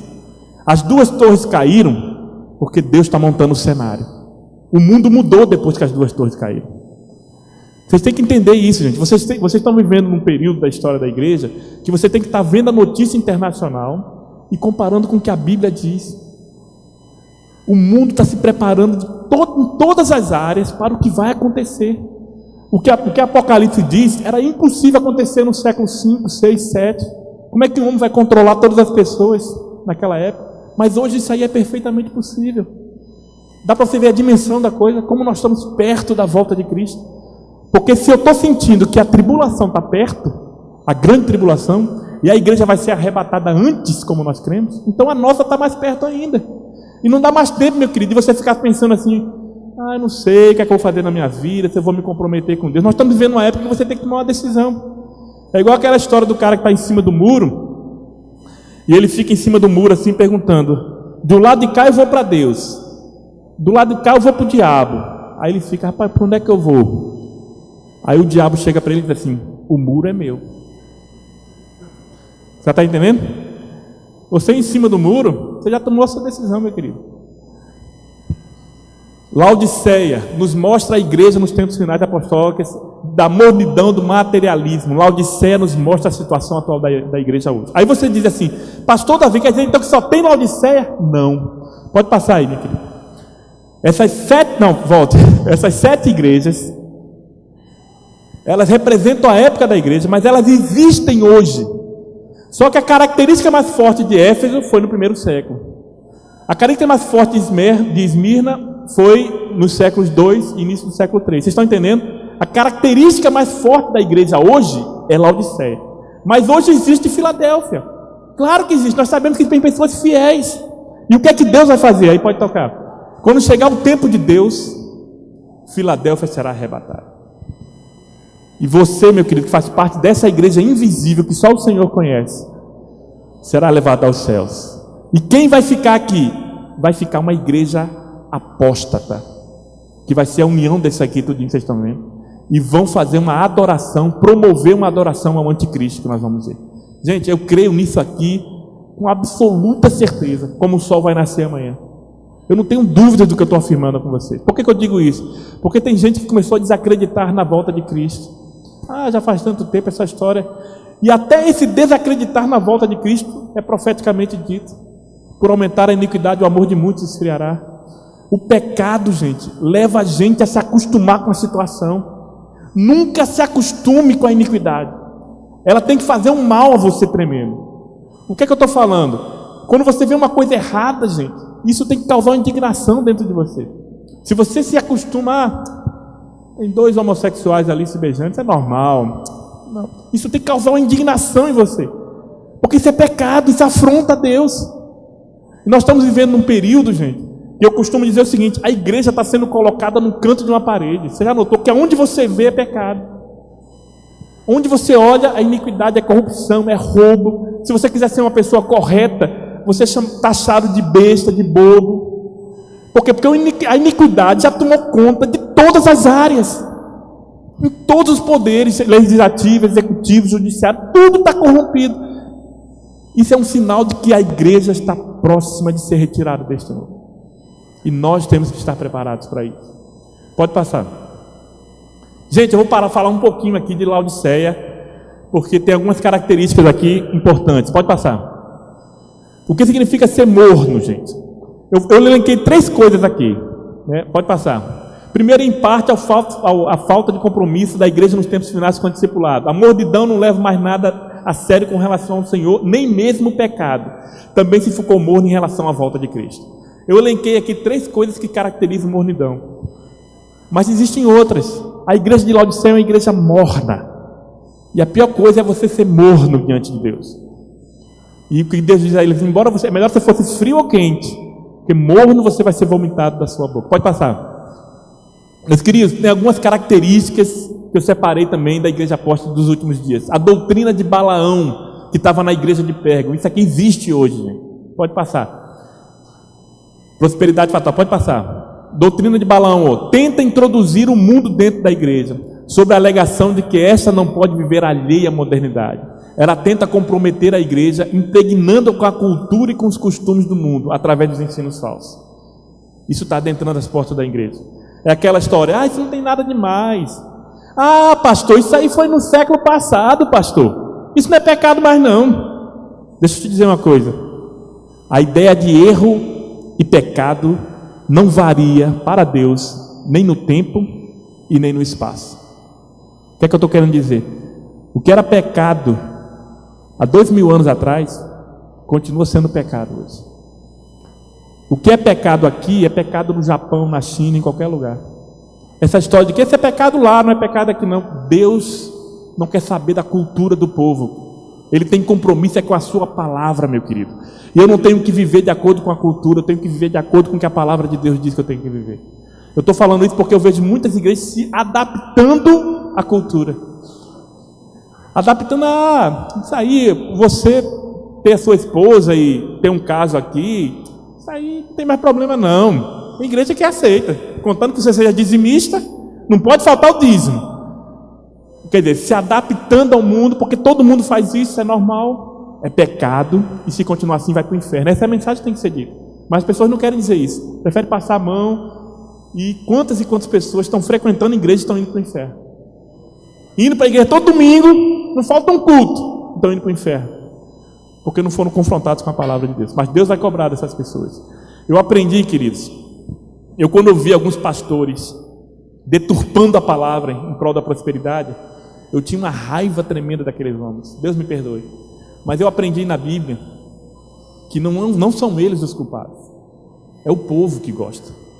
Porque Paulo diz assim, as pessoas vão chegar. Paulo diz a Timóteo: prega em tempo e fora de tempo, Timóteo, porque vai chegar os dias em que as pessoas vão ter coceira nos ouvidos e elas não vão querer ouvir o verdadeiro evangelho. Elas vão procurar para si pessoas que falem aquilo que eles querem ouvir. É o que está acontecendo hoje. Imagina um pastor desse que só prega riqueza e saúde. Se ele mudar de repente, Deus transformar o coração dele, ele começar a pregar o evangelho genuíno, o que é que você acha que vai acontecer com a igreja dele? As pessoas vão embora, porque o problema não é ele, o problema são as pessoas que querem ouvir aquilo. Eles vão procurar outro pastor que pregue aquilo que ele quer ouvir. Vocês estão entendendo? As pessoas não querem ser confrontadas com o evangelho. Misticismo herético, embora pareça espiritual, é extremamente nocivo à obra de Deus. O misticismo herético tem como principais características culto a anjos, falsas profecias, prodígios de origem demoníaca, doutrinas de demônio. Cuidado, gente. Eu nasci no ambiente pentecostal, creio na manifestação dos dons, mas sei que tem muita coisa por aí que não é e não vem de Deus. Existe uma forma bem clássica de você saber se uma manifestação em qualquer igreja se vem de Deus ou não. Se é o Espírito Santo que está agindo ali ou não. Como é que é, pastor Davi? Procure ver quem está sendo glorificado no culto. Porque a função básica do Espírito Santo é glorificar a Cristo. O Espírito Santo não dá glória a pastor, o Espírito Santo não dá glória à igreja, o Espírito Santo não dá glória a homem algum. Quando você vê um culto em que toda a atenção é em cima da pessoa, cuidado. Não é o Espírito Santo, porque o Espírito Santo não glorifica homem nenhum. Vocês entenderam? E a última, prosperidade fatal. A teologia da prosperidade afronta, essa aqui era a característica de Laodiceia e a característica dos nossos dias. afronta a simplicidade da igreja de Cristo e torce a Bíblia Sagrada, ensinando os santos a endeusar os bens materiais em detrimento dos eternos. Os proponentes dessa teologia amam a bênção mais do que o abençoador. Meu querido, não tem problema nenhum você ser abençoado, você receber a sua bênção. A Bíblia tem promessas de bênçãos para nós. Mas não valorize mais a bênção do que o abençoador. Não seja como aquela pessoa assim: ah, Jesus, eu só fico na igreja se tu me deres isso. Como se Jesus precisasse dele. Se você não me der, eu vou embora. Meu querido, você vai embora, você vai para o inferno. Jesus não precisa de você não, você que precisa dele. Mas se faz uma coisa de uma forma tal que diz o seguinte: ó, se você fizer tudo certinho, assim, dá o dízimo, Deus tem que te abençoar. Que história é essa? Deus é soberano. E as bênçãos de Deus vêm de várias formas. E cuidado, que uma bênção pode virar uma maldição. Que é isso, pastor Davi? Como que uma bênção de Deus pode virar uma maldição? Pode. De acordo com o uso que você fizer dela. A Bíblia conta a história do povo de Israel no deserto. E o povo rebelde murmurando. Aí a Bíblia diz que serpentes venenosas, daquelas que picam a pessoa e matam na hora, começaram a picar o povo. Aí o povo correu para Moisés e disse: Moisés, vai morrer todo mundo. Aí Moisés clama a Deus. Aí o que é que Deus faz? Levanta uma serpente de cobre numa haste de ferro. Todo aquele que olhar para a serpente, mesmo que tenha sido picado, ficará curado. Deus estava apontando para Cristo ali. Gente, aquela serpente foi uma bênção de cobre. Foi uma bênção ou não foi? Foi. Porque Deus levantou a serpente de cobre, o povo olhou e não morreu. Você sabe o que é que o povo de Israel fez 400 anos depois? Fez um altar junto com vários deuses e começou a adorar a serpente como Deus. A mesma serpente que Moisés levantou no deserto, anos depois passou a ser cultuada como Deus, começou a roubar a glória de Deus. Olha aí, uma coisa que um dia foi uma bênção, virou... Por quê? Porque tomou o lugar de Deus. Tudo que toma o lugar de Deus na minha vida é maldição. Pode ser o teu emprego, a tua mulher. Porque a gente pensa em ídolo, pensa logo em imagem de escultura. Eu tenho certeza que ninguém aqui adora imagem de escultura. Mas às vezes você está colocando um lugar no teu coração que é o lugar de Deus. E eu costumo dizer o seguinte: Deus nunca aceita o segundo lugar do pódio. Se um dia você botar Deus no segundo lugar, Ele vai sair. Porque Ele só aceita ser o primeiro lugar na sua vida. Deus chegou para Abraão e disse: Abraão, eu quero o teu filho Isaque em sacrifício. Por que Deus fez isso? Porque Abraão amava tanto a Isaque, era um amor tão grande, que começou a disputar com Deus no coração de Abraão. Isaque começou a disputar com Deus no coração de Abraão. Aí Deus disse assim: opa, eu quero que você ofereça Isaque no altar. Tudo que estiver disputando no teu coração o lugar de Deus tem que ser lançado no altar. E você sabe o que aconteceu. Abraão ia sacrificar o seu filho e Deus disse: não, eu sei que eu estou em primeiro lugar na tua vida. Meu querido, não tire nada. E é muito fácil você saber o que é que está em primeiro lugar na tua vida. É uma coisa muito fácil. O que é que ocupa mais a tua mente, o teu tempo, o tempo todo? Isso é o que está em primeiro lugar na sua vida. Mas você diz assim: ah, pastor, mas eu tenho que trabalhar 8 horas por dia. Sim, mas você está com Cristo. Cristo está com você no trabalho. Onde você estiver, você está com Ele. Senhor, eu estou contigo. Agora tem gente que só pensa em Cristo no domingo à noite, quando vem para a igreja. Ah, eu tenho que ir para a igreja. Aí pega a Bíblia que está lá toda empoeirada, bota embaixo do braço, passa a semana toda sem ler a Bíblia, sem orar. Aí eu pergunto: será que realmente Deus é em primeiro lugar na vida de uma pessoa dessa? Vamos para frente, pode passar. Está chegando minha hora, não cheguei onde eu queria não. Queridos, vamos agora rapidamente para o capítulo 4 de Apocalipse. Olha, nós estamos falando aqui há 1h30 quase. Eu parei no capítulo 3 agora, mas vamos para frente. Eu vou falar só mais uns 10 minutinhos para dar essa introdução para a gente começar amanhã. Me deram até 10 horas aqui para a gente ir. Pode passar. Então, gente, nós vamos ver agora as coisas que vão acontecer. Tudo que eu falar a partir de agora é futuro. Não aconteceu ainda. Vocês viram a divisão do livro de Apocalipse. E o capítulo 4 começa assim, ó: depois dessas coisas olhei, e diante de mim estava uma porta aberta no céu. E a voz que eu tinha ouvido no princípio falando comigo como trombeta disse: suba para cá, e eu lhe mostrarei o que deve acontecer depois destas coisas. Gente, o livro está dando uma ênfase muito grande nisso, porque existe uma ordem de Deus. As coisas não acontecem de todo jeito. O plano de Deus tem uma ordem cronológica. Olha como é que ele começa: depois destas coisas. Que coisa, gente? A era da igreja. Depois que a era da igreja passar, olhei para mim e diante de mim estava uma porta. Gente, você não vai encontrar no livro do Apocalipse detalhes do arrebatamento da igreja. Você não vai encontrar.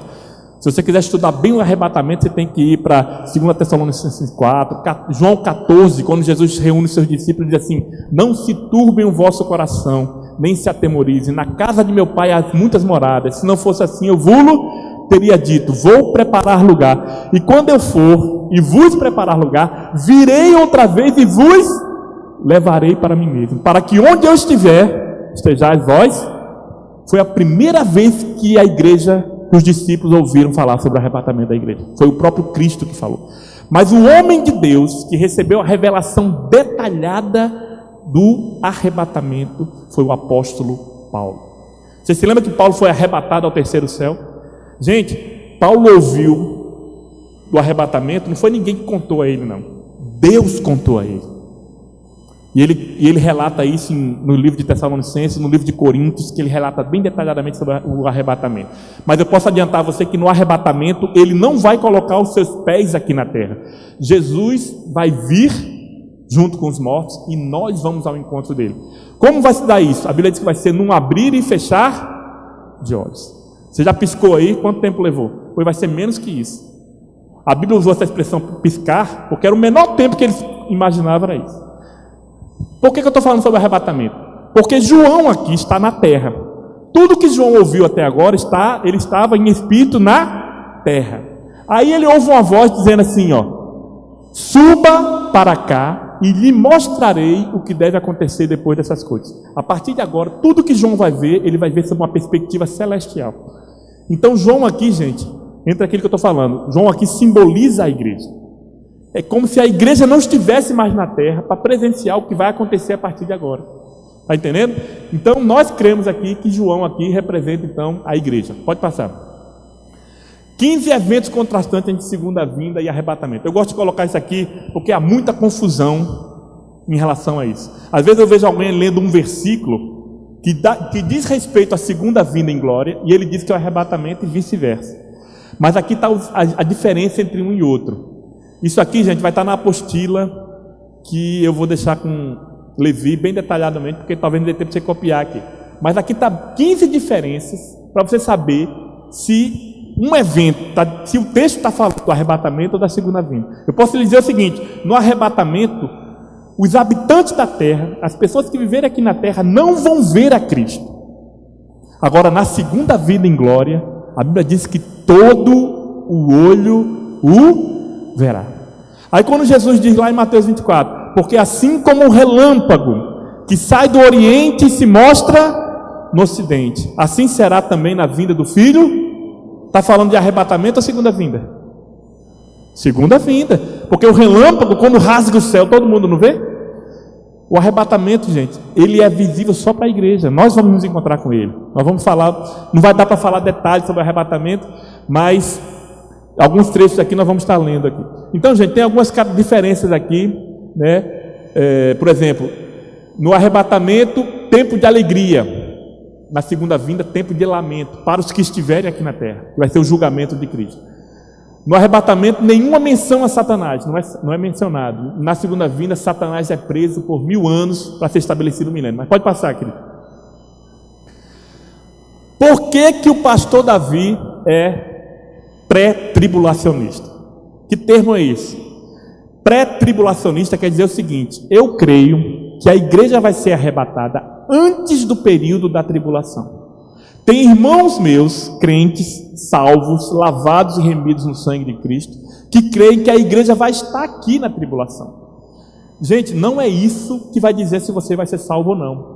Eu estou dando ênfase a isso, seguinte, pense aqui em uma coisa secundária.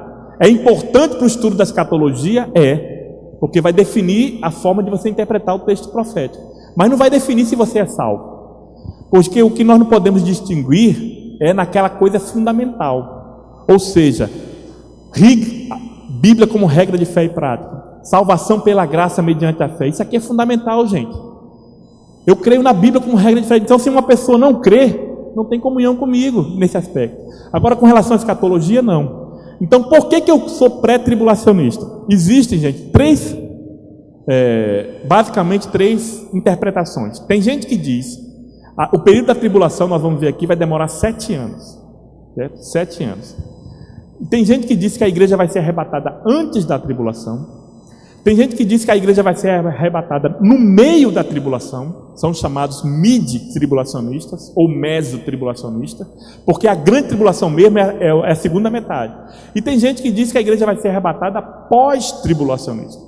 Ou seja, a igreja só vai ser arrebatada depois de todo o sofrimento. Então a igreja vai sofrer também aqui na terra o período da tribulação. Eu não creio assim, como eu disse a vocês, e por essas razões aqui, ó.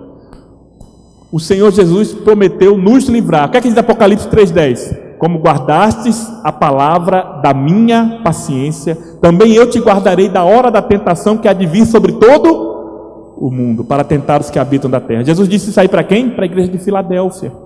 Deus está dizendo assim, eu vou guardar vocês do que vai acontecer na terra. Outra coisa, somente o ponto de vista pré-tribulacionista preserva a iminência do arrebatamento. Deixa eu descer aqui que isso aqui é importante.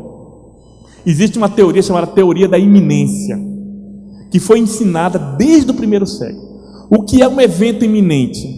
Um evento iminente é um evento que não tem sinais para que ele aconteça. Eu vou dar um exemplo aqui. Se eu disser assim, queridos, eu vou embora a qualquer momento. Aí vocês estão aí, a minha saída é o quê? Um evento iminente. É iminente, pode acontecer o quê? A qualquer momento. Agora, se eu disser assim a vocês, queridos, eu vou embora, mas eu não vou embora antes de falar com o pastor Marcos e dar um abraço nele. A minha saída é iminente? Não, deixou de ser iminente. Porque vocês estão aí e estão vendo o seguinte, não, enquanto o pastor Davi não falar com o pastor Marcos, ele não vai embora. Vocês estão entendendo o que eu estou querendo dizer? Eu coloquei um sinal antes. O arrebatamento não tem sinais. Aí você diz assim, mas está cheio de sinal da segunda vinda. Da segunda vinda está repleto de sinais. Mas o arrebatamento pode acontecer a qualquer momento. Gente, sabe qual era a saudação que os crentes do primeiro século davam aos irmãos quando se encontravam na rua? Eles não davam a paz do Senhor, não. A paz do Senhor somos nós que damos.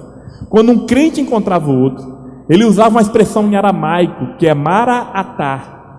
Quer dizer, vem, Senhor Jesus. Quando Jesus subiu aos céus em Atos 1,8, o texto diz o seguinte, 2 varões de branco disseram, esse mesmo Jesus, Jesus estava na terra com eles, no Monte das Oliveiras. Aí de repente Jesus começa a subir, e eles estão tudo olhando, Jesus subindo ao céu fisicamente. Aí os 2 anjos aparecem e dizem assim, Atos 1,8, esse mesmo Jesus que vocês viram subir, voltará outra vez. Aí eles ficaram, no dia seguinte eles ficaram esperando Jesus voltar, gente. E nós estamos esperando há 2000 anos. Mas eles continuaram com aquela esperança e fé de que Jesus ia voltar naqueles dias. Por que eu estou falando isso? Porque se eu sou pós-tribulacionista, eu não estou esperando Jesus.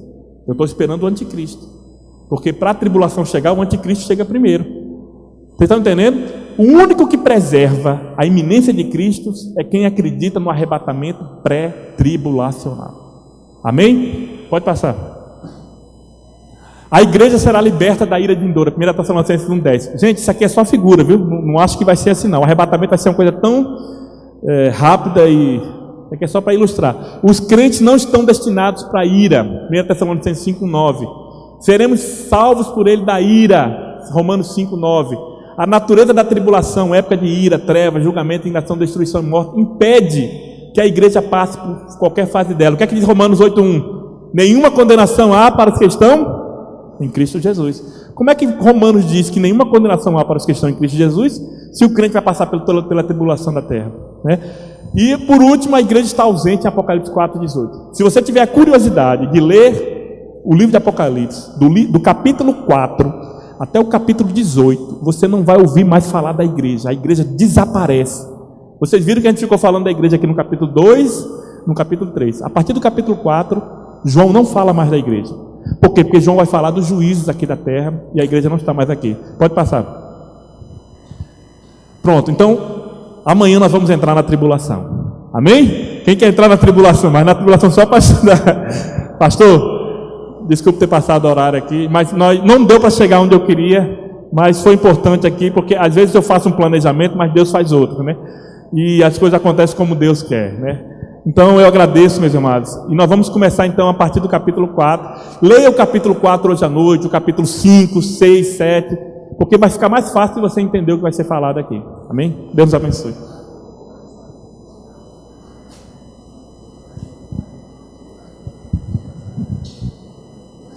Amém. Louvado seja o nome do Senhor.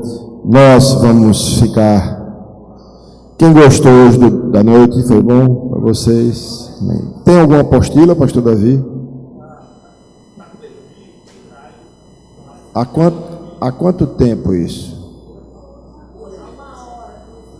Você foi salvo pelo gongo agora, Levi.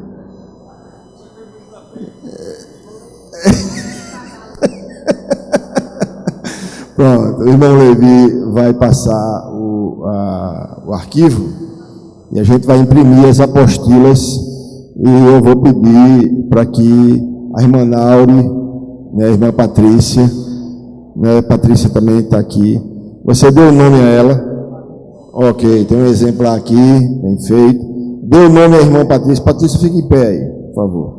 Patrícia está aí, dê o nome a ela, não é? Que aí a gente vai mandar confeccionar a apostila por demanda, ok? Por demanda, não vai para aleatório não, vai ser por demanda. Você vai dar o nome, a gente vai juntar esse nome essa semana, para a semana a gente manda confeccionar a apostila e você compra a sua apostila pelo preço que ela vai ser confeccionada, tá bem? Ok. Eu quero chamar o conjunto do louvor, tá aí, tá? Pessoal do louvor, vem aqui à frente, nós vamos fazer um louvor ao Senhor, né, para nós concluirmos. Queremos saudar os nossos internautas de Jesus, né? Espero que você tenha crescido também e aprendido. E se tiver oportunidade, venha aqui amanhã, 19 horas, nós estaremos aqui estudando, continuando a estudar sobre Apocalipse. Não deixe de vir. Aqueles que não puderem, realmente não puderem, né? Continue assistindo, tá bom? Ok, então vamos ficar em pé, vamos orar ao Senhor. Nós queríamos, irmãos, esse seminário, ele não foi cobrado nenhuma inscrição, né? Mas houve custo. Trazer o preletor e a sua esposa, houve custo. Então nós vamos tirar uma oferta todos os dias, né, para cobrir os custos, né, graças a Deus estadia não teve, porque ele está na casa do irmão dele, não é? Mas teve o custo de quê? Da vinda para cá, foi avião, não foi isso? Ok. A gente vai, claro, vai dar uma oferta ao preletor, evidentemente, porque essa aqui é uma igreja que abençoa, não é, o povo de Deus, evidentemente. Nós vamos dar uma oferta para o preletor. Ele não precisa, ele tem o trabalho dele, mas é uma obrigação da igreja abençoar os servos de Deus, ok? Isso é bíblico, não é? O apóstolo Paulo trabalhava, mas as igrejas também ajudavam o apóstolo Paulo.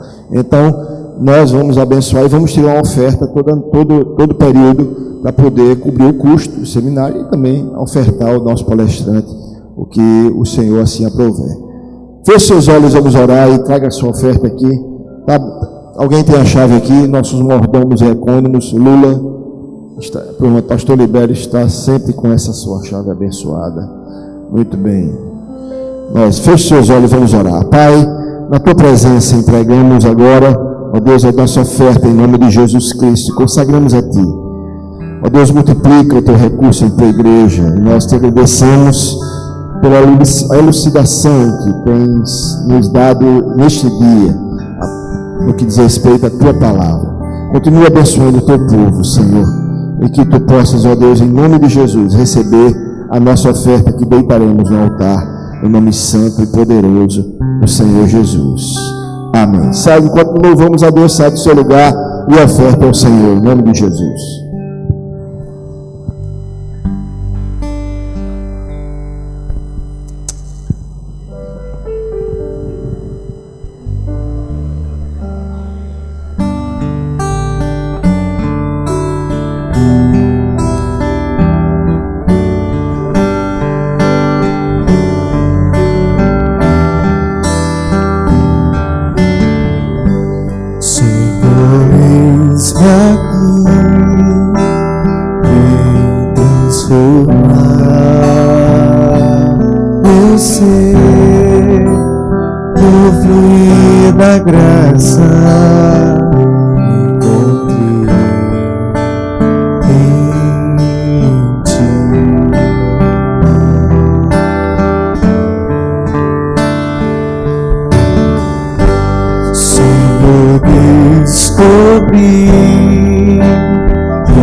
Em mim pode ser vencida. No poder do teu amor, junto a ti, junto a ti, teu amor em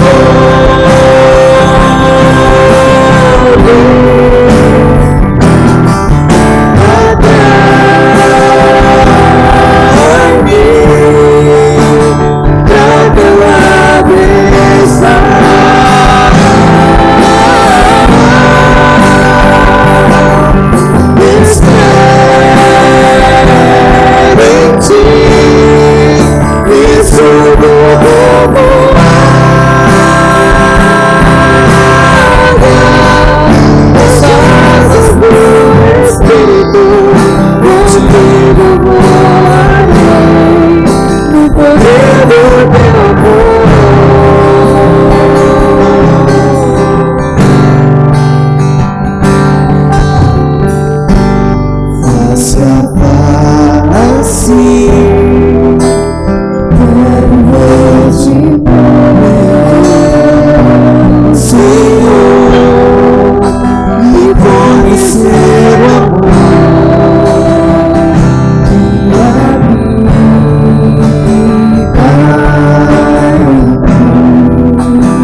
Tu sejas exaltado neste dia, nesta hora, Senhor, pela tua igreja.